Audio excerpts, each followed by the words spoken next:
Hey guys, what's up? It's Cecilia Jr. here, aka Mustached Tom, here to review Kingsglaive Final Fantasy 15.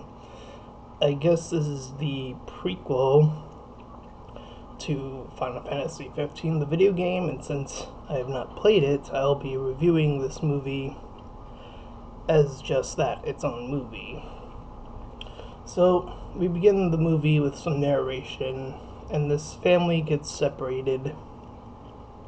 But the two kids that are, I guess, put to be wed at a certain point in time are separated. The princess ends up leaving behind with these, soldier-like warriors, and the other two end up going another way. And after that, we see this war that is breaking out, and we follow our main hero, Nyx, who's part of this group of individuals that wear these hoodies that kind of look a little bit like something out of Assassin's Creed, a little bit there. And they have these throwing weapons, and once they fill those swords that they sort of like shaped like boomerangs, they sort of teleport to that location. And Nyx is out there in the battlefield, going all around saving people. Of course, the other side brings in some really tough cavalry, and then eventually brings in a huge monster that overwhelms them, and they are forced to retreat. Upon that, we'll get a bit of the inner city of Nyx having to retreat, and then going from there. So there will be more spoilers as this review goes on. So we get a bit of background about who the king is and what he's trying to accomplish, and they actually send over a link kind of guy, or well, he's like a guy that says, "Oh, we have an offer for you," pretty much. And he offers the princess of the other castle which they've been fighting for, and that also happens to be his daughter as well. So he gets left behind, and once the world or the area hears of this wedding, the Glaives, which is the name of the group of powered guys, comes through and hears this. They are absolutely baffled by it, but of course Nyx and a few others are keen on following the wishes of the king. So we have these two groups that are fighting, and then a rebel group that starts to form within the glaive, as well as another rebel group that is outside the glaive. So we have like these four different factions. Two of them are relatively big, and the other two are really small rebellious groups. So the movie continues.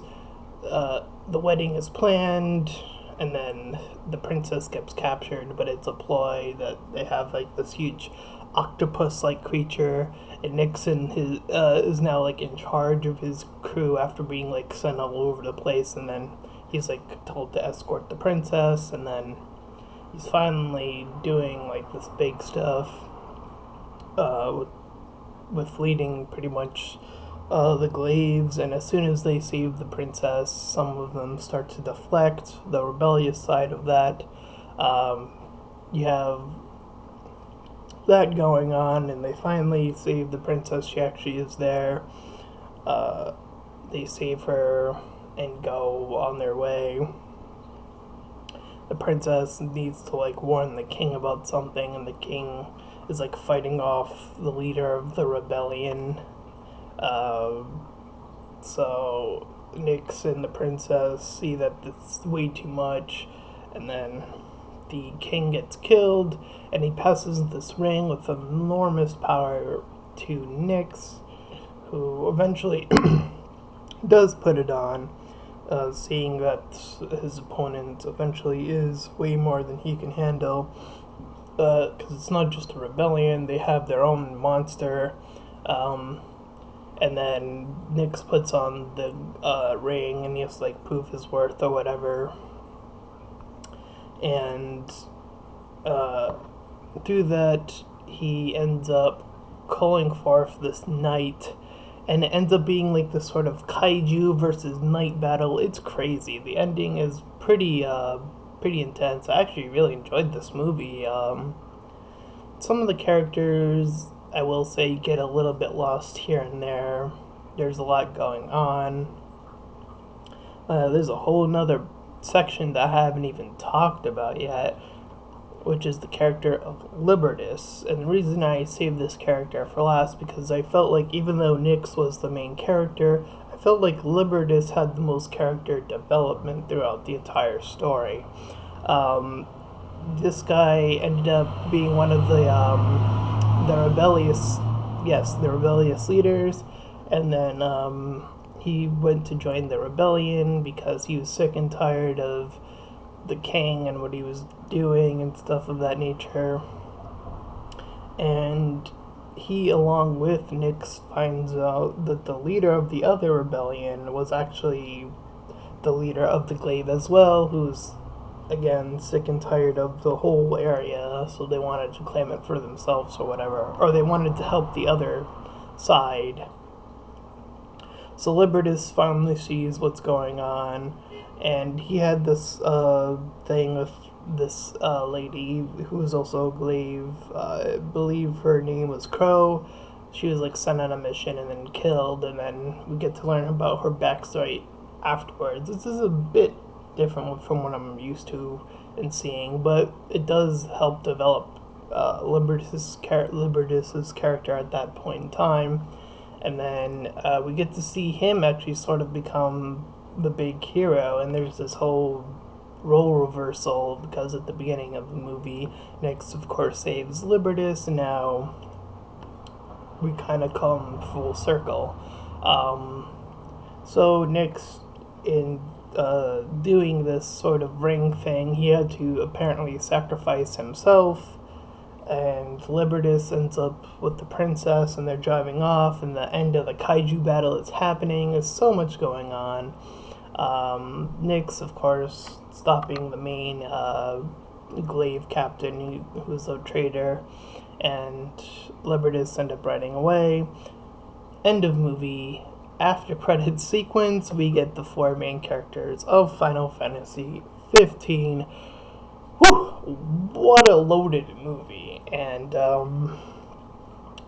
as I said before, the characters are pretty simple to follow. The main exception for me would be Libertas. He seemed to be the most interesting character, and it sort of became about him, actually. I felt like at that point when he came back.